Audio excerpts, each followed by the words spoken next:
bonjour, bonjour et bienvenue dans le studio des experts où pendant 57 minutes, on va passer l'actualité de la semaine en revue. Alors au menu, on va parler de vaccination, de Bruvax, de CST+, de masques, d'OIP, de policiers et de mémoire. Beaucoup de mémoire. Pour en parler, des invités politiques que vous découvrirez dans un instant et deux experts. Chris Hendricks, journaliste vie urbaine chez Bruz. Bienvenue. Bonjour. Notre collègue d'en face, on va appeler ça comme ça, Absolument. Du média néerlandophone. Émilie Van den Noot, professeure à l'ULB, politologue et autrice avec Pascal Deluit de la dernière édition corrigée des partis politiques en Belgique. Une brique, je vous la montre, une grosse brique, on parle des partis politiques. Alors, on va parler d'abord de Covid, avec le retour du masque, le télétravail obligatoire à 80%, la perspective d'une troisième dose, d'une vaccination obligatoire peut-être, la création d'un CST+, pour le secteur de la nuit. L'ambiance était plutôt grave au Codeco, très sévère de mercredi soir. Commentaire de Jim Moskowitz. C'est l'hiver avant l'heure. Masque, télétravail, dès samedi, les restrictions vont venir refroidir le quotidien des Belges. On ne parle pas de confinement, mais des mesures fortes.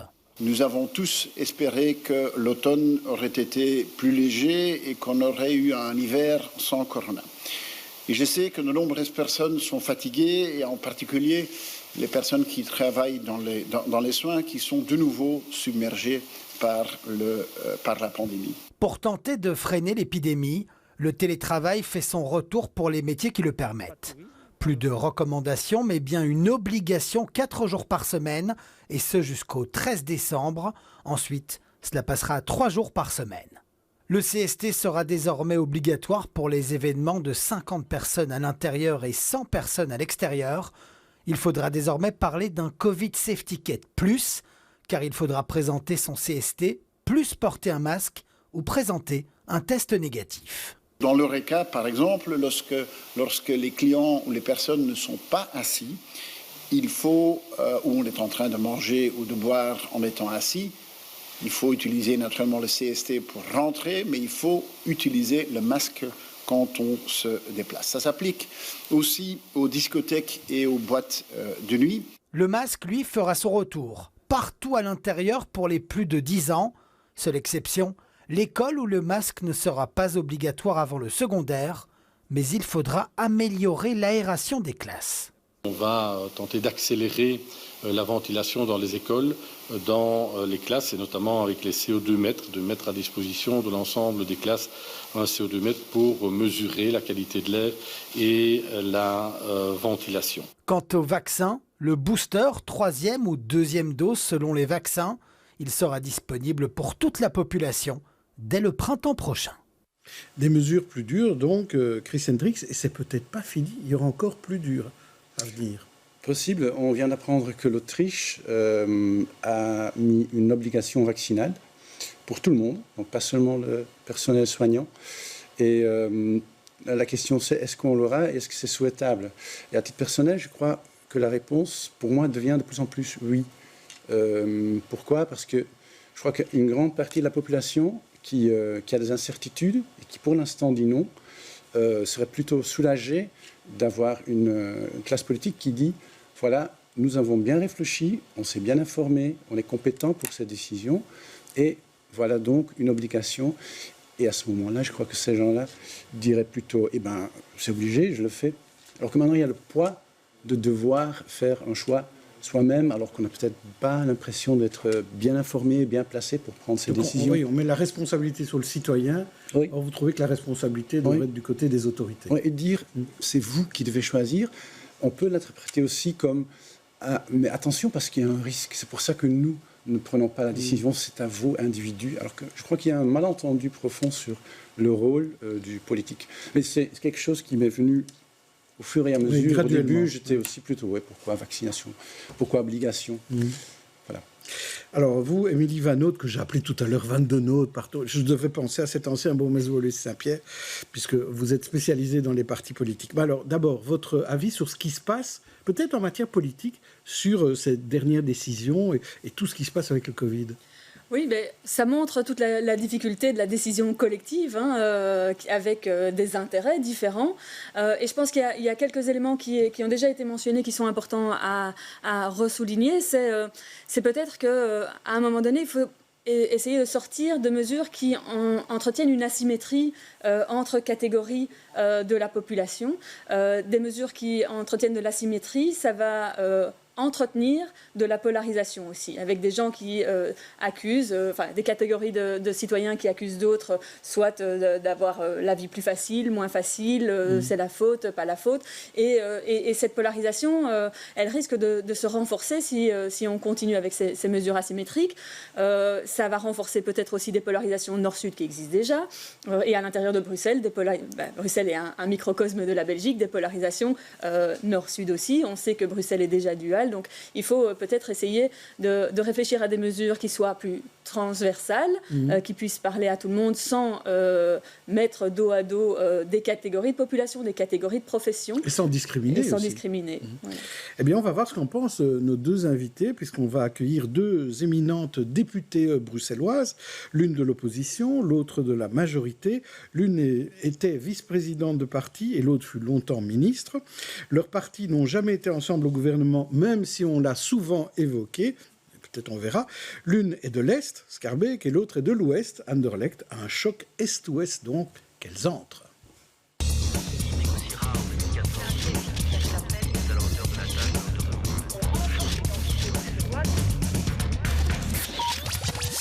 Donc sont présentes Siltje Van Acter, députée chef de groupe NVA au Parlement bruxellois. Bienvenue. Bonjour, quelle introduction. Oui.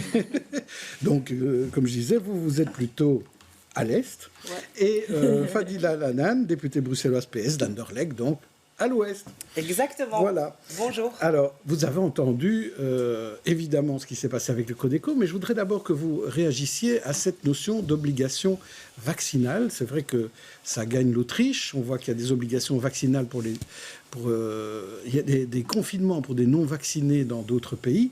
Fadila Lanan, le président de votre parti, a dit clairement qu'il était pour l'obligation vaccinale. C'est la position de tout le PS, même les Bruxellois ? Alors, l'obligation vaccinale, l'obligation universelle, on va dire, c'est effectivement quelque chose que nous souhaitons, parce que nous ne souhaitons pas stigmatiser un seul secteur. Vous le savez, aujourd'hui, il y a tout un débat sur l'obligation vaccinale pour le secteur des soins de santé et surtout le personnel des soins de santé. Et pour nous, c'est un vrai problème, parce que pendant des mois, on a applaudi ces héros qui ont travaillé au début de la pandémie sans matériel, sans masque, en prenant des risques pour leur vie. Aujourd'hui, ils sont plus ou moins 85% à 90% vaccinés, donc il reste une petite marche, c'est vrai. Je pense qu'il faut travailler à la conviction, mais si on devait s'attaquer à ce secteur, à ce personnel, eh bien, il n'y a aucune raison qu'on n'oblige pas l'ensemble des citoyens à être vaccinés et donc à passer à l'obligation vaccinale. Oui, et Siltje Van Acter, de votre côté, est-ce que vous êtes favorable à cette obligation universelle de vaccination ? C'est plus difficile chez nous dans la partie parce qu'il faut être honnête, en Flandre, le taux de vaccination est 92%. Donc, on a moins gagné. Mais à Bruxelles, je vous dis. Oui. Mais à Bruxelles, c'est différent et on aura un gain à faire. Il faut encore avancer dans le taux de vaccination. Donc, je trouve qu'il faut vraiment faire le débat. Ça mérite de faire le débat parce que, en fait, la situation est un peu hypocrite maintenant. On essaye de rendre la vie des non-vaccinés difficile avec le CST. Ça va être CST2 seulement, la vaccination. Et en fait, pour leur obliger de se faire vacciner, mais on ne voit pas le résultat et c'est hypocrite. Donc, il faut mieux faire le débat, les avantages, les désavantages. Et aussi à Bruxelles, ce que j'ai vraiment pas aimé avec l'introduction du CST à Bruxelles... Attendez, peut-être, avant de parler du CST, je voudrais juste savoir, vous, votre position par rapport à l'obligation vaccinale, c'est quoi ? Parce que vous dites qu'il faut un débat. Le PS est le seul parti pour l'instant à avoir dit vraiment oui à 100%. Du côté de la NVA, qu'est-ce qu'on dit ? Nous ne sommes pas très favorables, mais il faut un débat. Il faut aussi avancer. Si on avance dans le temps, on a aussi beaucoup plus de knowledge et de savoir qu'est-ce que les vaccins font, combien de temps ils restent bien. Il faut aussi prendre une décision pareille. C'est très difficile et il faut bien avoir toutes les connaissances. On n'est pas contre, on n'est pas favorable, mais on veut le débat. C'est vrai, il faut le faire et on va avoir une position. On fait ça toujours dans ma partie, mais avec tout ce qu'on a sur la table des pros et des cons. Je ne voulais pas vous empêcher de parler du CST. Vous vouliez dire quelque chose sur le CST en particulier? Oui, parce qu'on a introduit le CST à Bruxelles et le gouvernement a fait vraiment avec hésitation. Ils n'ont pas aussi dit aux Bruxellois, faites-vous vacciner, c'est important. Ils auront dû donner une sorte de, une espoir, quoi, et une action. Et ils n'ont pas fait ça. Au contraire, ils ont dit, on a introduit le CST, mais c'est pas pour vous obliger de vous vacciner.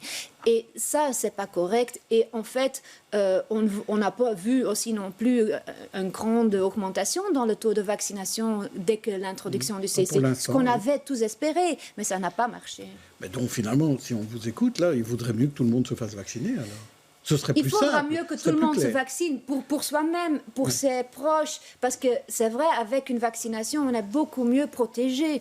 Et on protège pas seulement soi-même, mais aussi vos parents, vos enfants. Allez, tout le monde est mieux protégé, donc c'est vrai, c'est très important, la vaccination.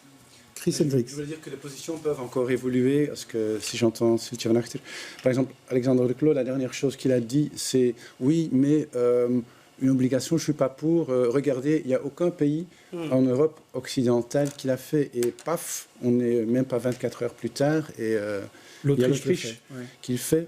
Et ce sera... Très important d'avoir maintenant, c'est le vaccin, le troisième vaccin. C'est très important de troisième dose de travailler sur ça. Et là aussi, les idées changent. Le gouvernement flamand l'a déjà demandé septembre, octobre. Le fédéral disait, mais non, mais vous venez avec quoi? Et maintenant, on dit oui, on doit le faire. Donc, c'est vrai, les avis changent et il faut vraiment d'urgence faire ça, quoi. Fadila Lalanne, Paul Magnette, il était au courant de ce qui allait se passer en Autriche avant les autres? Non, je ne crois pas. Mais c'est vrai qu'on en apprend tous les jours et les choses changent et évoluent tous les jours. Je pense qu'on est vraiment face à une situation qui est tout à fait dramatique. Et c'est vrai que même si on n'est pas là pour forcer les gens à aller se vacciner, on se dit que quelque part, si le vaccin n'est pas donné à l'ensemble de la population, on continuera à vivre des moments comme ceux-ci. Et stigmatiser simplement un secteur ou une partie de la population n'est pas quelque chose qui est dans nos gènes. Et donc je crois que, comme l'a dit ma collègue, il faut que le vaccin soit au maximum distribué. Par rapport au CST, je ne partage évidemment pas l'analyse de Syltje Van Achter par rapport au gouvernement qui, soi-disant, n'aurait pas été très clair sur le fait que le CST, quelque part, ça devait un peu forcer, ou en tout cas entraîner les citoyens effectivement à retrouver leur liberté. Quand on est vacciné, on a un CST, ça permet quand même de pouvoir faire beaucoup de choses, même si aujourd'hui, on verra encore... Est-ce qu'on ne se rend pas compte que c'est un peu comme le disait tout à l'heure Émilie, polariser la population bruxelloise? On se rend compte qu'il n'y a pas de gros incidents, donc ça c'est plutôt la bonne nouvelle, mais on a l'impression que les populations vaccinées et non vaccinées, ou CST et non CST, ne vivent plus ensemble. Est-ce que ce n'est pas un risque, ça, Fadila Lalanne? C'est déjà le cas aujourd'hui. Je crois qu'aujourd'hui, dans les familles, dans les amis, quand il y a des repas, en respectant toutes les limites et les conditions sanitaires, on ne peut plus parler ni de religion, ni de politique, ni de vaccination. Parce que ça tourne à la bagarre, parce que vous avez toujours des gens qui sont... Il y a vraiment deux pôles, les pro-vax et les anti-vax, et c'est violent, vraiment violent. Et donc je pense que ça, on n'y échappe pas malheureusement. On n'a pas tellement ressenti ça dans les partis politiques. On avait l'impression que tous les partis politiques étaient pro-vax. Est-ce que c'est vrai ? Ou bien est-ce qu'il n'y a pas quelques nuances? Il y a quand même toujours des nuances. Il y a souvent ce discours que tous les partis proposent la même chose. C'est loin d'être le cas. Sur la vaccination, sur le CST et sur plein d'autres sujets de société, les partis ne pensent pas la même chose et ne proposent pas la même chose. Sur les modalités, vous Exactement. Dire. Oui. Et surtout, et sur la politique sanitaire. Exactement. Mais justement, venons-en à la politique sanitaire. Les mesures draconiennes prises en Codeco, suffisant, pas suffisant d'après la NVA? Bon, c'est clair qu'il fallait prendre des mesures. Il faut toujours avoir les yeux sur les gens des hôpitaux, le soin. Et on voit les chiffres, donc il fallait prendre des mesures, c'est clair. D'autre part, c'est clair que c'est aussi une douche froide. Pour tous ceux qui se sont vaccinés, qui pensaient qu'on allait avoir la vie libre de nouveau et que maintenant, ce n'est pas le cas. Mais ce qu'on devait faire, c'est la 3e dose. Moi, je pense vraiment qu'il faut avoir d'urgence pour les gens de soins, pour les enseignants et puis pour les restes du public. Aujourd'hui, c'est les plus de 65 ans et ceux qui sont une immunité faible qui peuvent se faire vacciner pour la 3e dose. Oui, mais aussi pour les gens... Ils n'ont pas encore tous fait. Non, ils n'ont pas encore tous fait. Et vraiment, là, il faut vraiment mettre tous les efforts, je trouve. Et aussi, il faut arrêter d'annoncer toujours, avant en code écho, toutes les mesures dans les médias. Allez, chaque parti, moi je veux 9 ans, moi je veux 12 ans, moi je veux ça. Vraiment, là, les gens ne comprennent plus. Il y a des yo-yo. Hier, c'était 9 ans, aujourd'hui, c'est 10 ans. Allez, c'est quoi? Donc là, aussi, moi je trouve que, oui, pour moi, il y a trop de fuites. Il faut un peu être... plus réservé là, parce que il faut déjà travailler à quelque chose de long terme, parce qu'on sait qu'on va encore avoir des longs mois et pour vivre avec le virus. Donc il faut travailler de long terme, avoir des mesures stables, pas avoir le yo-yo, mais c'est difficile et les données changent. Mais bon, il faut quand même, ça, je déplore que ça va de cette manière-là. Fadila Lalanne, de votre côté, sur les mesures d'abord Oui, je pense que c'était inévitable et on est dans une situation catastrophique. Donc, je pense qu'il était nécessaire d'aller jusque-là. Maintenant, il peut y avoir des divergences, puisqu'on sait que certains ont voulu imposer, par exemple, le masque aux enfants à partir de 9 ans. Voilà, dans les écoles. Oui. Dans les écoles, oui. Mais ça devient vraiment... ça devient dramatique et là-dessus, je partage l'analyse de ma collègue sur le fait qu'il y a trop d'informations qui circulent et finalement, Vous êtes très d'accord toutes les deux, dans une rupture. Mais je pense que, vous savez, on partage pas les mêmes idéologies, mais je pense que face à une situation comme celle-ci, on n'est pas là pour se disputer. Je pense qu'on est là plutôt pour essayer d'être solidaires sur des actions qui vont avoir des influences positives sur les citoyens. Et aujourd'hui, on a une responsabilité, quelle que soit, je dirais, la position dans laquelle nous sommes. Et donc, je crois aussi qu'il faut absolument arrêter ces jeux médiatiques dans la presse, parce que les citoyens ont perdu confiance à la fois dans les politiques, à la fois dans les scientifiques. Et c'est quelque chose qui va être difficile de continuer à les convaincre pour essayer de trouver un sens et une solution à la situation que nous vivons dans le monde entier. Mais ce qu'on a connu avec la faille d'Ambruvax dans la semaine, ça n'ajoutait rien à la confiance, puisqu'on s'est rendu compte que finalement, il n'était pas difficile pour un employeur de connaître le statut de vaccination d'un employé précis. Comment vous expliquez ça, Fadila Lalanne ? Franchement, c'est inexplicable. D'abord, il faut savoir qu'à Bruxelles, on a voulu un système qui soit simple et accessible à l'ensemble des citoyens, parce que le système qui était dans d'autres régions était plus complexe. Donc je dirais que Bruxelles a joué de sa spécificité. C'était une chose, je crois, positive. Maintenant, si des informations ont pu fuiter et des informations qui sont liées à la vie privée, là, je trouve que c'est inadmissible. Et là, il faudra effectivement entendre le ministre Marron sur les responsabilités. Eh bien, je vais vous dire, mon collègue Ibrahim Domnez, qui est président de la commission santé, avait souhaité organiser ce samedi cette commission, mais apparemment, le ministre Marron n'était pas disponible. Et donc, ils ont essayé toutes les solutions, et même en visioconférence, ce n'était pas possible. Et ça, je trouve que c'est vraiment dommage, parce que je pense qu'il y avait urgence à une explication. Maintenant, il va falloir attendre jeudi, le 25 novembre, pour obtenir ces explications, mais nous les attendons de pied ferme, évidemment. Sitje Van Achter, là aussi, vous allez être d'accord avec votre collègue. C'est mon collègue Gilles Verstraete qui a demandé que le ministre vienne au Parlement et expliquer. Vous savez, dans toute la crise, le ministre Baron, il joue beaucoup à cache-cache. Il envoie Inge Neven pour faire les explications. Il vient au Parlement toutes les 2 semaines peut-être. C'est très difficile comme Parlement d'avoir les informations, d'être sûr. Allez, on est dans une crise. S'il y a quelque chose pareil, qu'il y a des données de vie privée qui ne sont pas sécurisées, le ministre doit venir expliquer. On doit trouver. On a les moyens avec le online d'avoir une réunion très vite. Il ne faut même pas venir ensemble au Parlement. On peut faire ça très vite de manière facile. Mais bon, vraiment, il y a un problème avec M. Marron qu'il joue à cache-cache. Il ne vient pas et il achète du temps pour que c'est résolu. Et puis, il va venir et va dire, bon, on a résolu grand show, machin. Christian Trix. Je dirais pas qu'il joue à cache-cache, mais l'impression générale, c'est quand même qu'il pourrait y avoir un peu plus de leadership à Bruxelles, au sein du ministre Marron, peut-être aussi le ministre-président, qui pourrait être plus présent ou que pourrait s'accorder qu'il y a une personne politique qui délivre les messages forts en ce qui concerne la crise du Covid.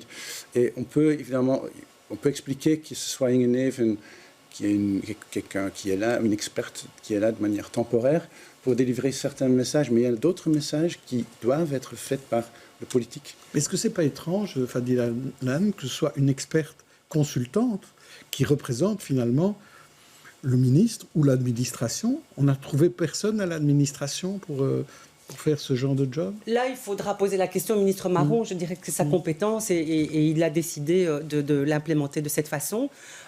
Moi, je pense qu'ici, quelles que soient, je dirais, les interventions de Mme Neven, la responsabilité, elle est politique.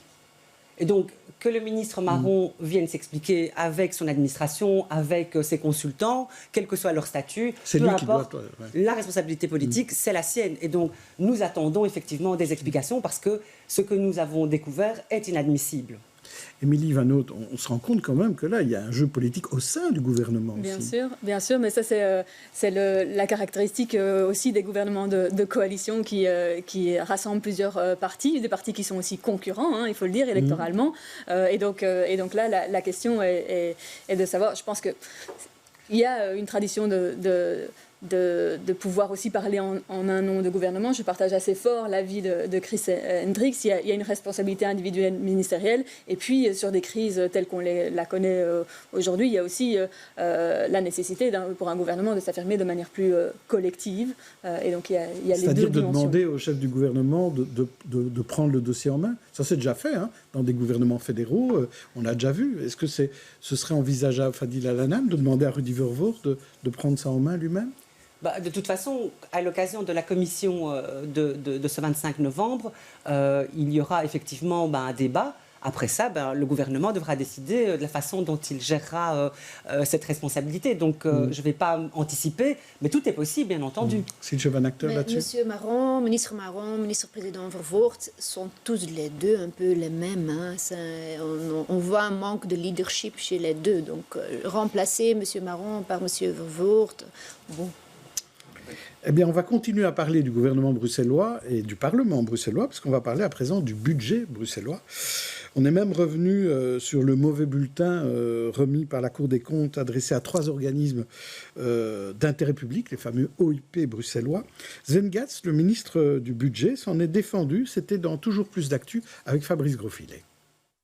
Que nous avons tous des responsabilités, mais la meilleure réponse à cette responsabilité est de remédier à des problèmes structurels. Je veux dire par cela, les comptes même de beaucoup d'OIP sont en ordre... presque en ordre, mais c'est pas assez pour un compte. Donc 20 des 23 OIP sont en ordre si on est coulant. Mais on peut pas être coulant. Hein. Il y en a 3 qui sont vraiment très mauvais. Et là, il faut avoir une trajectoire distincte avec des sanctions possibles parce que ça ne peut pas durer. Mais moi, je veux plutôt donner la réponse de dire, voilà, mais comment est-ce qu'on va remédier plutôt que de dire, oui, mais ok, moi, ma responsabilité, qu'est-ce que je fais avec?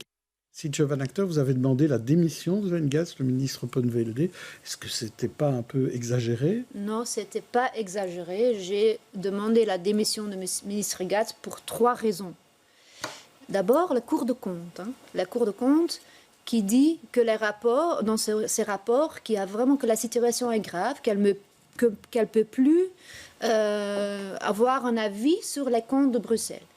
Et la situation se détériore parce que moi, je suis parlementaire depuis 7 ans et chaque année, mon parti, moi, mes collègues, on demande les ministres qu'est-ce que vous allez faire avec les remarques des cours de compte et chaque année, on reçoit les réponses ça va s'améliorer, on y travaille. Bon. Deuxièmement, on voit la situation détériorer. Deuxièmement, il y a la dette à Bruxelles qui est aussi dans qui s'accroise énormément. Là, le ministre dit, il répond dans les médias sur mes opinions, il dit non, nous ne sommes pas faillites, mais on a besoin d'argent. Bon, on a besoin d'un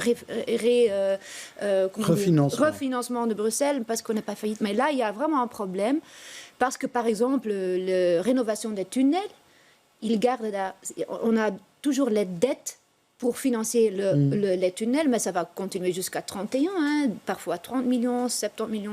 Donc ça va s'accroître de nouveau. Et troisième raison, dans les médias, ils sont annoncés qu'ils ont un accord de gouvernement mi-octobre.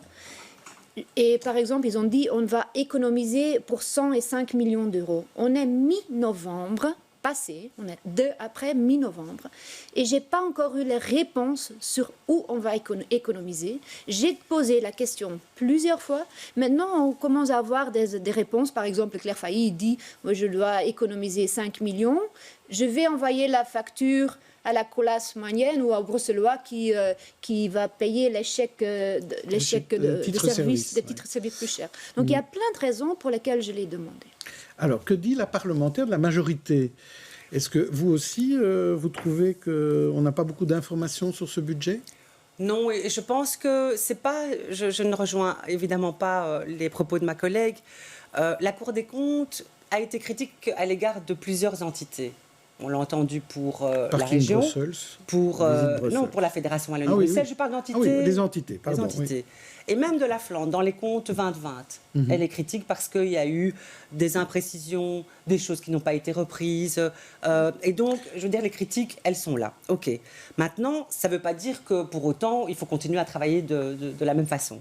Monsieur Gatz l'a dit, on est en train de corriger le tir et on a 20 OIP sur 23 qui sont en ordre dans leurs comptes.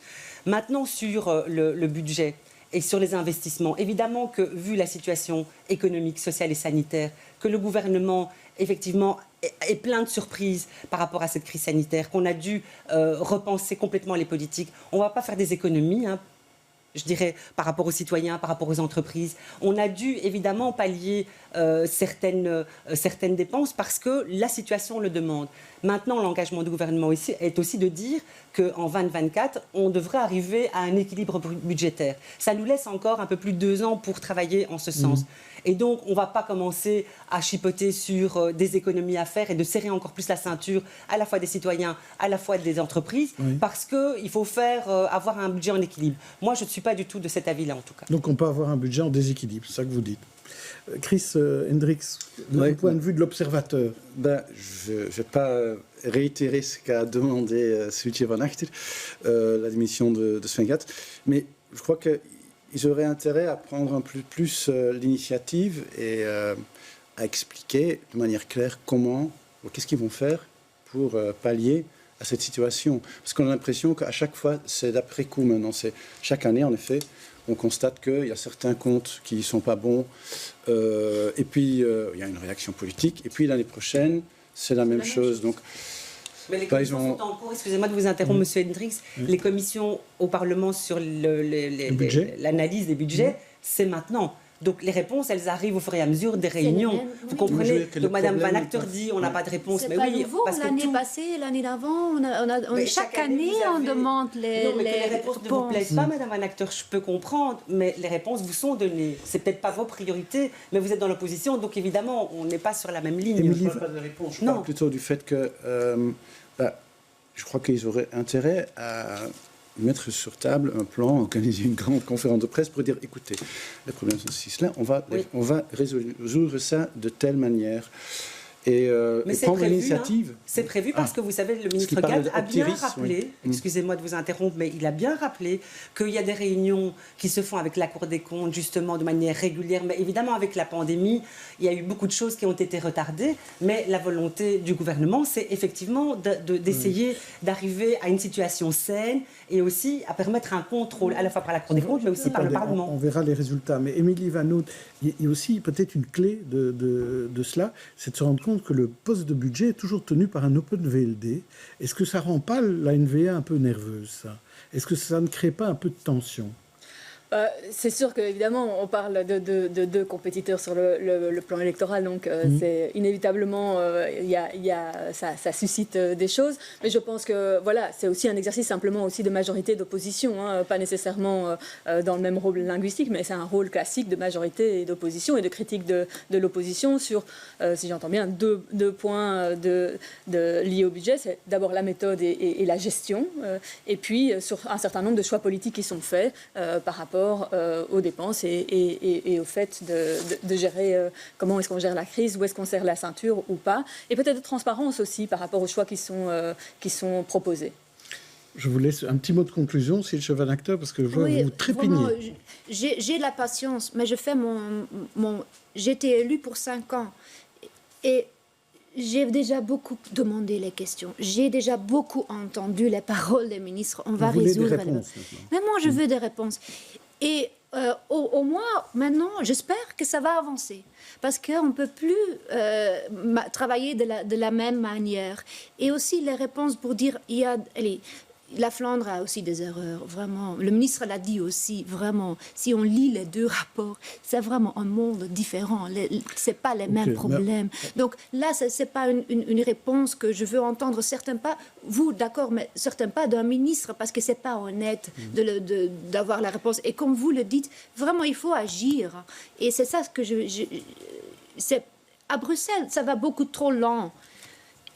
Et c'est ça que j'ai pas assez de patience pour vraiment attendre chaque année les mêmes réponses et pas voir les résultats. On va quand même passer à notre rubrique suivante, c'est les têtes d'affiche. Je vous propose une galerie de portraits de personnalités qui ont fait l'actualité de la semaine. Vous en choisissez une qui vous inspire en bien ou en mal. Et on commence par Fadila Lanan qui va choisir entre Françoise Oriane, cette comédienne de théâtre disparue le week-end dernier, ou Amal Amadjaïd, multiple championne de jiu-jitsu, championne du monde et autres, Dave Perry, le taximène courageux qui évitait un attentat à Liverpool, ou Pierre Compagnie, le bourgmestre distingué, docteur honoris causa à la VUB. Qui choisissez-vous? Françoise, Amal, Dave ou Pierre? Mon cœur balance entre Françoise et Amal. Je vais parler d'Amal parce que c'est une petite jeune de Molenbeek et que j'ai connue quand j'avais le sport dans mes compétences. Et c'est vraiment une très très belle personnalité. C'est vraiment le visage de Bruxelles aujourd'hui, de la diversité, de l'engagement, de l'effort. C'est une fille qui est vraiment magnifique à la fois dans le sport qu'elle réalise, mais aussi comme prof, ADEPS. Enfin voilà, donc j'ai énormément d'admiration, donc c'est elle que je voudrais mettre à l'honneur aujourd'hui. Alors, vous, Silje Van Acter, je vous en propose 4 autres. Tout d'abord, Britney Spears, enfin libérée des contraintes paternelles. Nora Monsecourt, modèle du film Girl et égérie non genrée de Pantene. Dante Van Zer, qui a eu sa première sélection chez Diable Rouge, c'est un unioniste. Ou enfin, Amalia de Hollande, fiancée très présumé de Gabriel de Belgique. On a beaucoup parlé de cela, mais finalement, je vous donne un scoop, ils n'ont pas l'air d'être ensemble. Mais qui choisissez-vous? Britney, Nora, Dante ou Amalia? Vous mettez toujours un footballeur dedans. Je vous ai déjà raconté que j'aime bien le football. Je suis pour le crossing Schaerbeek avec mon fils. Mais ça, l'Union, c'est bien aussi. Qui choisissez-vous alors? Ça, c'est difficile. Britney Spears, oui, ça m'est jeunesse. Et Amalia, je ne suis pas vraiment royaliste, mais j'ai lu qu'elle a... Donc Amalia, on va prendre Amalia. Oui. Elle a sorti son livre, elle a fait un livre sur sa vie et comment elle voit d'être reine. Je trouve ça étonnant si on fait la comparaison avec notre maison royale, qui est beaucoup plus discrète. Et j'ai appris qu'en fait, son père a fait la même chose et sa grand-mère, reine, a fait la même chose aussi dans le temps. Donc, peut-être c'est encore quelque chose pour nos princes et princesses en Belgique. Je ne sais pas si c'est... Pourquoi pas? Une petite idée, pourquoi pas? 5 infos de la semaine, laquelle vous a ravi ou vous a énervé et pourquoi? Je vous en propose 5. Tout d'abord, Brussels Airlines, qui a décidé de changer de logo et de look. Le pronom Yel qui entre au Petit Robert. La panique après un tir anti-satellite russe. Le sapin de la Grand Place qui vient de Dilbeek. Ou les femmes politiques qui ont été mises à l'honneur à la fête du roi, en tout cas à la Chambre et au Sénat. J'explique peut-être le pronom Yel pour Silje Van Acter, parce que peut-être que ça le connaît moins bien. C'est un pronom qui remplace il ou elle quand on ne sait pas quel est le genre de la personne. On dit Yel. C'est du neutre et c'est entré dans le Petit Robert. Alors on va demander peut-être à Fadila Lanan de choisir peut-être d'abord une info parmi celles-là. J'hésitais entre Yel et le sapin de la Grand Place. Pourquoi? Est-ce que je peux parler des deux? Mais rapidement. Allez, oui. Donc le sapin de la Grand Place, j'ai trouvé ça super parce qu'il vient de Dilbeek, donc moi j'habite en Anderlecht, donc c'est la commune voisine.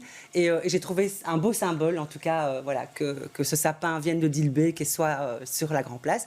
Et le pronom Yel, j'ai lu ce matin, parce que je ne le savais pas, qu'il y avait un débat en France et qu'il y avait des gens qui étaient hostiles à l'entrée de ce pronom dans le Petit Robert, ce que je trouve dingue. Parce qu'on ne l'utilise pas est une chose. On peut décider de ne pas avoir envie d'utiliser IL et d'utiliser il ou elle. Mais de commencer à s'insurger parce qu'il est présent ce mot dans le Petit Robert, ça j'ai trouvé quand même, je me suis dit ça c'est vraiment un débat à la française, quoi.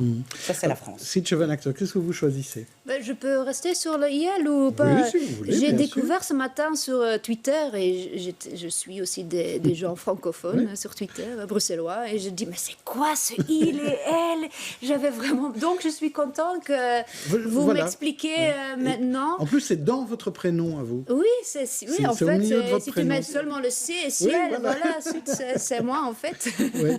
Mais oui, le Petit Robert, je pense qu'il suit ce qui a... On a aussi le même en irlandais. On a le Vandal, et chaque année, il y a des nouveaux mots qui sont ajoutés et qui reflètent les débats, et parfois... Mais ça devient vrai... En fait, pour être honnête... Comme néerlandophone, toute l'écriture en français avec les points, c'est très compliqué. Pour moi, ça devient... oui. Oui, il va falloir trouver une solution, quelle qu'elle soit, mais il va falloir trouver une solution. Une petite question bonus pour toutes les deux. D'abord pour Sintje Van Achter peut-être. Qui a raison dans cette guéguerre picrocolline et ubuesque entre Etterbeek et la ministre Van den Braan pour savoir qui a le droit de faire des travaux ou pas? Qui a raison, la commune ou la région, Sintje Van Achter? Pour être honnête, je suis ce dossier parce que je fais la mobilité, c'est ma passion, mais je ne vois pas le débat. Je devrais une fois vraiment regarder les choses parce que c'est le problème en fait, c'est le symbole de ce qui va mal à Bruxelles en mobilité. C'est ces débats entre communes et régions. Aller pour des pistes cyclables, pour les réaménagements. Arrêtez avec ça et avancez. C'est ça. Donc ils ont tort tous les deux. Oui, c'est ça que vous voulez dire. Ils ont tort tous les deux. Fadila Ladan, vous, qui a raison? Moi, je ne veux pas dire qu'ils ont tort tous les deux. Je vais simplement dire que c'est du niveau de bac à sable. Et je trouve que pour les citoyens, c'est inaudible, quoi. Enfin, je veux dire, évidemment qu'il faut des espaces apaisés pour la mobilité. Il faut des pistes cyclables.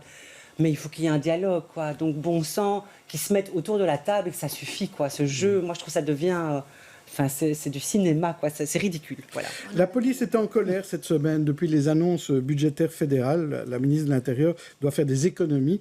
Et elle les a fait en bloquant toute perspective de revalorisation pour un personnel mécontent. Du coup, les policiers ont mené des actions quotidiennes à Bruxelles, mais pas seulement à Bruxelles, mais la grève du zèle, des opérations escargots, des blocages de transferts de prisonniers. Et lundi, c'était la perturbation du Tédéum. Marie-Noëlle Dinan et Yannick Van Gansbeek qui étaient. Le roi Albert et la reine Paola accueillis à la cathédrale Saint-Michel par des pétards. Une fête du roi chahutée par des policiers déterminés à faire entendre leur demande de revalorisation salariale. On est encore reparti pour 20 ans sans rien. Donc nous, on dit non. Si vous voulez négocier, mais il faut venir avec quelque chose de sérieux. Puisqu'on sait qu'on nous écoute lorsqu'on touche ou à l'argent qui rentre dans le gouvernement ou à l'image de la Belgique. Donc on a compris les types d'actions qu'on va faire durant ces 2 prochains mois minimum. Madame la ministre de l'Intérieur nous a prétendu dès février vouloir s'inscrire dans une logique de restauration de l'attractivité par son axe principal, à savoir les échelles barémiques, bien sûr. Mais en fait, visiblement, elle mentait. Elle disait avoir des budgets, elle n'en avait aucun. Les négociations entamées avec la ministre de l'Intérieur sont désormais au point mort. Alors quand le Premier ministre sort de son véhicule pour assister au Tédéum, le bruit reprend de plus belle. On a remis la responsabilité sur les communes en disant qu'il n'y a pas d'argent dans les communes, alors qu'en réalité, la police intégrée relève évidemment du gouvernement fédéral et de la ministre de l'Intérieur. Et donc c'est d'elle qu'on attendait évidemment une mise à l'honneur du personnel qui est en première ligne. L'urgence, c'est de revenir vers nous avec une proposition pour revaloriser les barèmes de nos collègues, prévoir également un aménagement des fins de carrière digne de ce nom, car actuellement la NAPAP non-activité préalable à la pension est menacée. Une détermination qui n'a pas découragé Huguette, dont l'espoir est de donner son bouquet à la reine. On y est, on y reste. Et, comme on dit aujourd'hui, vive le roi et vive la Belgique. Voilà. Alors Fadila El-Hanan, ces policiers qui demandent cette revalorisation, ils arrivent à être finalement très présents sur le terrain, à faire des manifestations tous les jours, à ennuyer les Bruxellois, mais pour se faire entendre.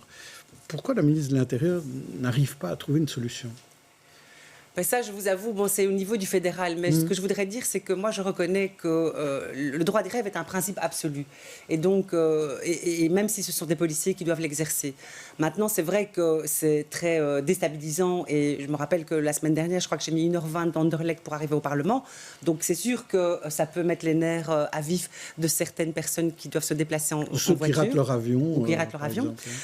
Mais ici, en fait, je crois que la problématique n'est pas simplement un problème de revalorisation salariale. C'est aussi, je dirais qu'aujourd'hui, dans l'image et dans la société, on a une image qui est négative de la police, qu'il faut redonner un peu, enfin, retisser des liens entre le citoyen et la police. C'est vrai qu'avec ces actions, ça rend les choses compliquées, mais ils ont le droit de faire grève. Et j'espère en tout cas que la ministre de l'Intérieur, quand elle reviendra des États-Unis, pourra entendre leurs revendications et faire en sorte qu'ils puissent retrouver le chemin du travail. Sylvie Van Achter, sur les policiers. Oui, je n'approuve pas les actions qu'ils mènent parce que ça cause beaucoup de frustration, bloquer les villes. J'ai même des enfants qui ont raté des cours parce que les enseignants n'étaient pas là. Mais on voit clairement qu'il y a une rupture de confiance entre la police et le ministre. Le monsieur disait très clairement, on ne sait plus. Elle avait promis de l'argent et maintenant elle dit qu'il n'y a pas d'argent. Et c'est ça le problème qu'on voit aujourd'hui, qu'en fait c'est la politique laxiste du ministre Verlinde. On attend d'elle vraiment un signal clair et fort et des négociations claires et fortes et qu'elle se mette autour de la table. Et mes collègues au fédéral, ils travaillent beaucoup sur cette question parce que c'est vraiment ce rupture de confiance. Et leur ministre, il y a des mandataires de ministres qui viennent autour de la table, mais qu'ils n'ont pas de mandat. Et ça donne de frustration aussi chez les policiers, et ça, je peux aussi comprendre. Mais est-ce qu'ils ne vont pas un peu fort, très vite ? Parce que finalement, souvent, on voit les grèves, c'est graduel, il y a des préavis, il y a des discussions, et là, directement. C'est exceptionnel, hein. C'est exceptionnel, et je pense que, d'abord, je crois qu'il y a un ras-le-bol, parce que c'est pas simplement la revalorisation salariale, c'est aussi des pénuries, c'est aussi les fins de carrière qui ont été revues, etc. Et donc, c'est vrai que ça touche énormément dans leur statut. Et donc, c'est vrai qu'ils vont fort, et que, vu leur situation, c'est assez, je dirais, impressionnant. Mais ils sont dans une position privilégiée aussi de pouvoir faire ce type de grève. Effectivement. Chris Hendricks, là-dessus, vous qui vous occupez de mobilité d'habitude. Oui, l'impact était clair. Oui. Je partage plutôt l'avis de Fadila El-Hanan sur qu'il y a d'autres choses qui jouent sûrement que juste la revalorisation salariale, merci. Et que peut-être tout ce qu'on a eu comme débat autour de citoyens, police, que ça joue aussi dans un mécontentement qui est maintenant ventilé envers l'autorité. Si j'étais le ministre, ce que je ne suis pas, j'irais peut-être aussi dans ce sens-là quand je cherche à constituer un package qui pour aller vers ces policiers. Parce que oui, je ne sais pas, j'ai essayé de voir un peu avant quels sont maintenant les salaires des policiers. La vérité a essayé de faire un fact-check aussi pour voir.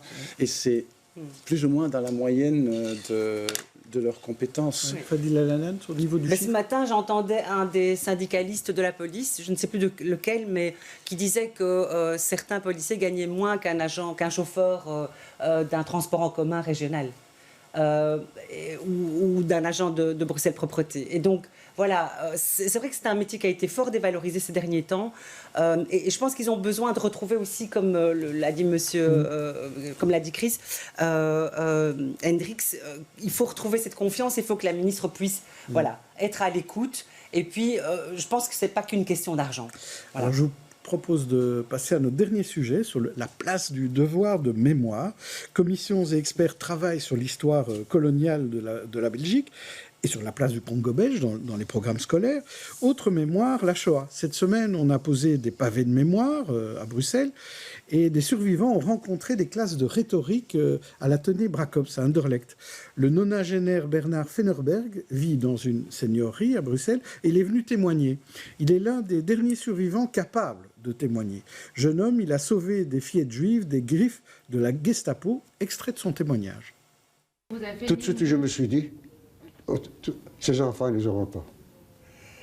Alors, je suis parti de là, et c'était midi, j'ai mangé, et j'ai été à l'atelier, où j'ai vu mon ami qui travaille avec moi là, qui est devenu un ami, et je lui ai raconté la chose. Alors, on a demandé au patron de nous donner congé cet après-midi-là, et on a été à la recherche de Paul Alter, donc, le commandant des partisans. Et alors, on est parti, et on a cherché longtemps, et lui, il avait plusieurs endroits, il savait que lui venait prendre un petit café ou quelque chose comme ça. Et on l'a trouvé. Et alors, quand j'ai vu sa tête, il dit, qu'est-ce que vous faites là? Et il se doutait qu'il y avait quelque chose qui n'allait pas. Alors, on lui a expliqué, tout de suite, il a pris les choses en main. Il dit, rendez-vous ce soir à la tombée du jour, ou à la tombée de la nuit, comment on dit? Alors, à la tombée du jour, devant le couvent. Et devant le couvent, Paul Alter, futur baron Alter, est intervenu, a sauvé les fillettes, tout ça grâce à Bernard Fenerberg qui l'avait prévenu. Donc vraiment une belle histoire qu'on peut encore raconter à des écoliers et à des étudiants. Sid Cheval-Acteur, le devoir de mémoire, c'est important? C'est très important. Vraiment, il faut vraiment éduquer nos enfants sur notre histoire. Et donc, je trouve ça très important. Je sais que c'est dans les écoles, c'est dans les choses à connaître, les règles à connaître. Mais pas vraiment, en fait. En Flandre, oui, ils ont dit que... J'ai fait la question au côté néerlandophone. Oui. Ils ont dit que le devoir de mémoire, c'est dans je sais pas comment... Dans le programme. Après, c'est aux écoles. Eux, ils choisissent comment les remplir. Et là, c'est incroyable le travail qu'il a fait à Anderlecht, avec toutes les histoires des filles cachées. Ça, je trouve encore... Et on a aussi la caserne d'Ossin, évidemment, comme musée qui est extraordinaire. À Malines. C'est important de aussi montrer les jeunes... C'est ici à Bruxelles, hein, qu'on a des... Oui, ça s'est passé à Bruxelles. C'est passé à Bruxelles, ici, dans nos rues. Et c'est très c'est émouvant. Il faut vraiment aussi travailler sur ça. Je pense que ça a beaucoup de valeur pour tout le monde, en fait. Alors, vous êtes d'Anderlecht, Fadila Lalanne, oui. Et c'est là aussi où il y a le monument aux martyrs juifs. C'est Anderlecht même. Oui. Ah oui, parce que, justement, la commune d'Anderlecht, et je voulais vraiment saluer le travail d'Isabelle Emery, ma collègue à Anderlecht, qui a travaillé sur l'ouvrage dont on fait référence et notamment le cahier pédagogique. C'est essentiel de transmettre cette mémoire parce que c'est aussi lutter contre l'oubli et puis pour faire en sorte aussi qu'on ne répète pas l'histoire. Et c'est vrai que Anderlecht a été une commune qui a été le berceau de l'accueil d'abord des Juifs de l'Est entre deux guerres dans le quartier Kuregem près de la gare du Midi, que ça fait partie de notre histoire à tous et quelque part il faut que les jeunes d'aujourd'hui connaissent cette histoire et c'est à travers, je dirais, ce type de programme qu'ils pourront découvrir ce qui s'est passé chez nous et pour faire en sorte que ça ne se reproduise plus jamais. Et c'est sûr que ça dépasse le champ de la mémoire sur la communauté juive d'origine. On peut parler des génocides, on peut parler de tous les combats sur ces histoires qui sont vraiment invraisemblables et inhumaines, qui doivent être enseignées à nos jeunes. Et à travers ce type de projet, je pense que le travail est plutôt... bien pressenti, bien ressenti par... Vous avez raison sur les génocides. On peut peut-être effectivement en parler, même si dans certains quartiers bruxellois, c'est parfois plus difficile de parler du génocide arménien. Mais sur la colonisation, sur le Congo, est-ce que vous trouvez qu'on l'enseigne suffisamment sur ce que la Belgique a fait au Congo, en dehors de l'œuvre salvatrice de la Belgique au Congo qu'on enseignait en Belgique avant l'indépendance? Aujourd'hui, est-ce qu'on en parle suffisamment de ce qui s'est vraiment passé au Congo? Justement, il y a tout un travail qui est réalisé à la fois au niveau du Parlement bruxellois, mais aussi du Parlement de la Fédération Wallonie-Bruxelles, où en fait, pour justement implémenter cette histoire, pour la faire connaître et l'enseigner à nos jeunes, parce que ça fait aussi partie de l'histoire de la Belgique. Et D'ailleurs, Caroline Désir, comme ministre de l'Éducation, a été au Congo il y a quelques jours pour justement rencontrer des acteurs et pour revenir aussi avec un matériau qui lui permettra aussi de pouvoir travailler sur ces questions-là pour faire en sorte que ça fasse partie de l'enseignement de nos jeunes. C'est souvent aussi, il y a des tensions aussi dans les communautés à Bruxelles. C'est pas toujours facile de parler de ces éléments d'histoire. Tout le monde n'a pas la même vision de l'histoire. Comment fait-on, c'est pas parce que c'est difficile qu'il ne faut pas le faire. Je trouve que le débat peut être très enrichissant comme ça, et aussi de penser comment est ma vie et comment c'était. On peut toujours apprendre les choses, même si le débat n'est pas facile. Je pense certainement dans nos écoles secondaires, il y a moyen et il faut pas. C'est pas parce qu'il y a quelque chose qui est difficile qu'on peut pas. C'est très important pour moi de travailler sur ces sujets. Chris Hendricks. Je suis évidemment d'accord que ce travail de mémoire est très important et particulièrement, je crois aussi de montrer que c'est pas quelque chose d'exotique. Oui, voilà. Que ce qui s'est passé dans le temps, je ne vais pas dire que ça pourrait se repasser maintenant tout de suite, mais que ça a commencé quelque part d'une manière assez banale, avec un discours de haine qui plus tard a donné lieu à des actes. Et quand on l'exprime de cette manière-là, je crois qu'on voit qu'aujourd'hui aussi, il y a des discours de haine en politique et hors de la politique. Et c'est là que ça débute. Donc c'est assez important de voir que ce n'est pas de l'autre bout du monde, et juste il y a 70 ans, ça pourrait se passer ici aussi, après un certain parcours. Émilie Van Hout.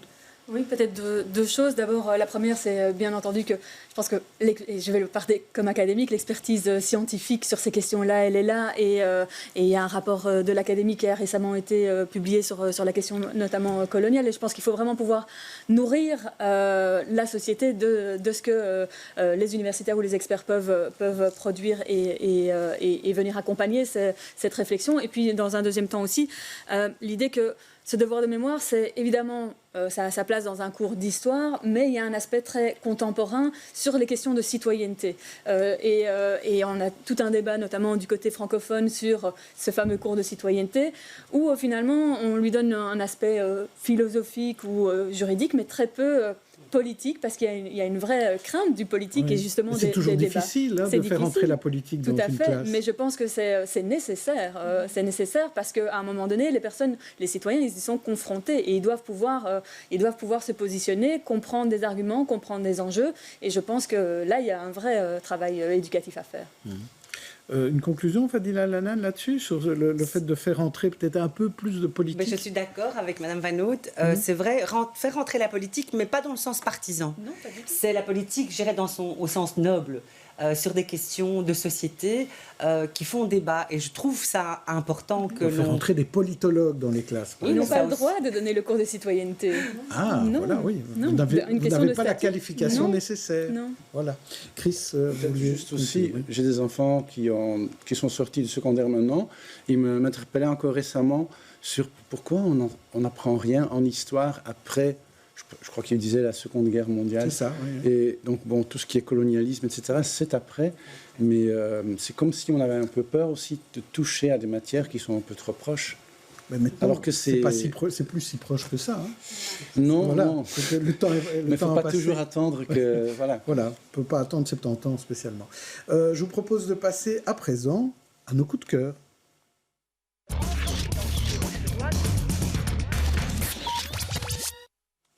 Et pour les coups de cœur, évidemment, on va commencer par vous, Chris, qui vouliez parler d'un film sur le métro, c'est ça? Oui, c'est ça. Le film s'appelle Stalingrad, avec ou sans nous. C'est un film collectif fait par des habitants du quartier Stalingrad et qui parle de l'impact des travaux de métro sur essentiellement le tissu commerçant. C'est un tissu assez unique, issu souvent de l'immigration maghrébine, là, qui est menacé par ces travaux, en fait. Il y a beaucoup de gens qui ont fermé, voilà. Et le film, il est projeté au Palace ce dimanche matin, voilà. Et plus tard encore, Aventure, en décembre, quelque part. Et j'ai trouvé que le film était intéressant. D'abord, j'ai fait un reportage il y a 6 mois dans le quartier sur ce thème-là. l'impact du métro. Le film, c'est pas un chef-d'œuvre cinématographique, c'est un travail hobby d'habitants. Il n'est pas non plus neutre, mais il donne une perspective qui manque parfois. On parle beaucoup de « Ah oui, on va faire ces travaux parce qu'ils sont nécessaires ». Ils le sont sans doute. On parle de « Oui, les autorités ont mis 16 millions de mesures de soutien ». Mais malgré tout ça, il y a des drames qui se passent là et il y a un quartier assez spécial qui a des fonctions uniques d'accueil aussi, parce que beaucoup de gens qui arrivent en Belgique, ils vont dans des quartiers tels que le quartier Stalingrad. Ils trouvent des possibilités qu'ils ne trouvent pas autre part. Et ce quartier-là, il est menacé. Et je crois que c'est important de le montrer. Alors, Émilie, vous vouliez parler d'une exposition. Oui, l'exposition Witches qui est pour le moment à voir sur le sol de la ville de Bruxelles, à l'espace Van der Borch. Je trouvais que c'était vraiment l'occasion fascinante aussi de montrer le rôle que justement l'expertise universitaire peut apporter à décoder comme ça à travers le fil rouge de la thématique des sorcières et de la sorcellerie à travers le temps, sous un angle à la fois littéraire, la thématique dans la littérature, dans l'art, nous permet de voir aussi des éléments liés à l'évolution de la place des femmes dans la société. Et donc c'est à la fois très historique mais extrêmement contemporain, et puis ludique, mais culturel et un peu féministe également. Et moi je désire vous parler de boxe thaï et de kickboxing. Bon, un peu moins féministe, mais il y a des combats féminins aussi, parce qu'on va diffuser en direct, de manière un peu exceptionnelle, dimanche à 20h sur BX1, 5 combats de niveau mondial qui ont lieu à Anderlecht, justement. On parlait d'Anderlecht, dans la salle Birmingham. Bruxelles est une véritable plaque tournante de ce sport qui connaît un véritable engouement chez les jeunes de la capitale. Les matchs seront commentés et présentés par Dan Gagnon, ce qui est quand même un petit peu original. Et donc tout ça sera sur BX1 de 20h à 22h dimanche. Et alors je vais vous demander à vous s'il y a une petite balade à faire, Siltje van Acter, du côté des environs de Bruxelles peut-être, ou de Dilbeek, pour voir là où on a coupé le sapin. Oui, Dilbeek, j'étais à l'école à Dilbeek, oui. Donc je connais. Mon week-end, c'est un week-end aujourd'hui, bureau de parti et tout ça. Donc ce sera politique pour préparer les débats de budget qui m'attendent. Donc ce sera, sauf le match de football de Crossing Schaerbeek de mon petit-fils de 7 ans. Donc voilà. D'accord, ça c'est le match du Crossing. Et vous, Fadila Lanan? Moi, ce week-end, ce sera donc famille. Donc aller voir mes parents qui ont 90 et 80. Mais surtout dimanche aller voir quelques artisans puisque c'est le dimanche des artisans, donc il y a 50 artisans dans le textile, dans le chocolat, dans les biscuits, dans les bijoux qui vont avoir leurs portes ouvertes et donc il y a un site artisan. Donc c'est dimanche-des-artisans.be et donc il y a toutes les adresses, il y en a 50. Donc... Merci en tout cas tous les invités, tous les experts et on se retrouve la semaine prochaine pour une autre émission. Au revoir.